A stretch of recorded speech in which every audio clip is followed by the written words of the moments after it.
What's going on, gamers? My name is Scott, and today we're going to talk about the Lost Omens Character Guide. Coming up.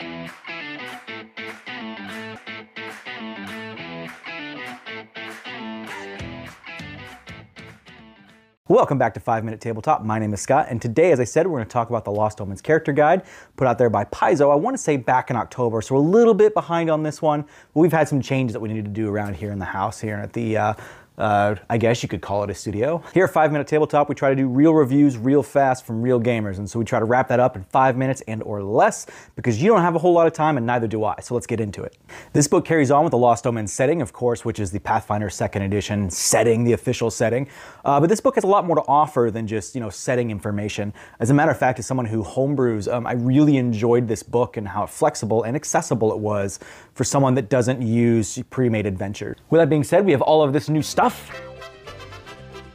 and we're going to talk a little bit about some of it. You have a lot of new ancestries for the core rule books, and then you've got some 3 new heritages, or races, whichever you prefer to call them here in this book: the lizard folk, the hobgoblin, and of course the leshy, because leshies are pretty sweet, right? On top of that, there are all the feats that go in there to support them. So there are tons of new racial feats, heritage feats, ancestry feats, whatever, in this book, as well as, some equipment pieces that may go along with those, and a little bit of magic items, but not too much.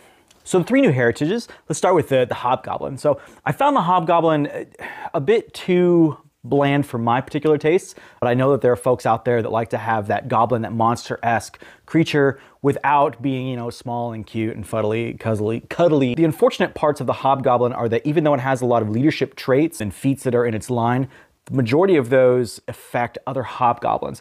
So if you're doing a party of hobgoblins, that's sweet, and it'll be really extremely effective. But if you're not, if you're gonna be doing like a varied thing, it doesn't really help out too much. So personally, in my games, I plan on removing that aspect of it. That way it affects all of their friends and all of their allies, and not just hobgoblins. Then we move on to the leshy, which is pretty cool. They're little plant people that have left over with sentience from druidic magic. The thing with those is that they're so cute and they're so adorable. They actually have a feat that says, "Look at me, I'm Baby Yoda, and I'm so cute."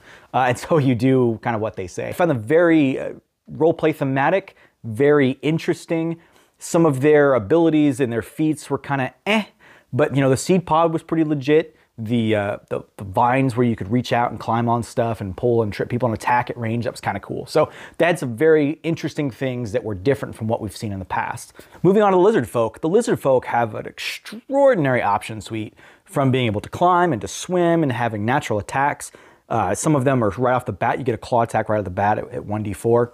And then you can take more feats to increase that damage. You can have a bite that has more poison. You can have frills that, scare people away, like that monster in Jurassic Park, Really awesome. My only pick at that is that there are all these super sweet natural weapons for the lizard folk, and there's not a lot of support for that in the game itself because of the way that the rules are written.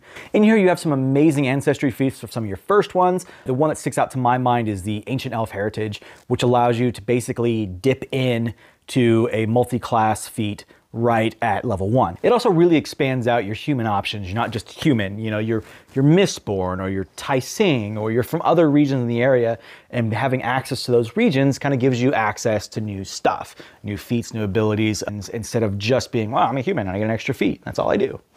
Kind of move on to that last part of what's going on in this book, is it has all of these new organizations. I want to say there's like 8 other ones and then 5 of the main ones. So you're really looking at your Hell Knights, your Pathfinder Society, your Fire Braggarts, all those things that have been kind of laid out in some of the books from before. What's really cool is for someone who homebrews, who doesn't use Golarion as their own world, there are stat blocks that make it very easy to just put these organizations into your worlds. And I have done a few of these already.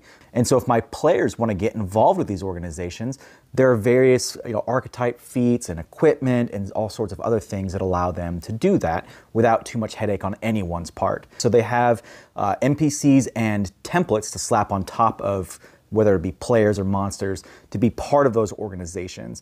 And then so you also have the NPCs, which allow you to kind of build out those organizations, again, at different levels without having to have too much work on your part. All in all, this is a phenomenal book for only $35. I tend to stay away from books that are like this, that are setting specific, because I don't have an ability to put them into my world easily.